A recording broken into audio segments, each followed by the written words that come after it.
আপনারা অনেকে অবগত আছেন গতকাল মাইলস্টোন কলেজে প্রশিক্ষণ বিমান যে দুর্ঘটনা ঘটে, ওই দুর্ঘটনায় অনেক ছোট ছোট স্টুডেন্ট, কোমল মধ্যে স্টুডেন্ট যারা কেবল স্টাডি করবে, পড়াশোনা, ওই ধরনের স্টুডেন্টগুলোই কিন্তু গতকাল আঘাতপ্রাপ্ত হয়েছে। তারা অনেকে মারা গেছে, অনেকে খুঁজে পাওয়া পর্যন্ত যাচ্ছে না। আমার যে ভাইটাকে দেখতেছেন, উনি আমার এখানে কম্পিউটার শিখে, ওনার আপন মামাতো ভাই, বয়স মাত্র 4, এই দুর্ঘটনায় মৃত্যুবরণ করেন। আসলে বাংলাদেশের ইতিহাসে আমি এইরকম ঘটনা, এইরকম হৃদয় বিতরক ঘটনা আমি আমার লাইফে খুবই রেয়ার, খুবই কমই দেখছি। এটা প্রত্যাশিত ছিল না, যেহেতু ঘটনাটা ঘটে গেছে।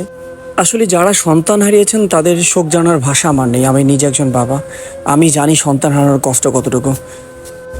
এখন রাজনীতি করা আমাদের সময় না। দল মত নির্বিশেষে যারা আহত হয়েছেন তাদের সুচিকিৎসার ব্যবস্থা করতে হবে, যাদের ব্লাড প্রয়োজন ব্লাডের ব্যবস্থা করতে হবে। আর যারা সন্তান হারিয়েছেন তাদের অবশ্যই গভর্নমেন্ট থেকে উচিত ক্ষতিপূরণ দেয়া।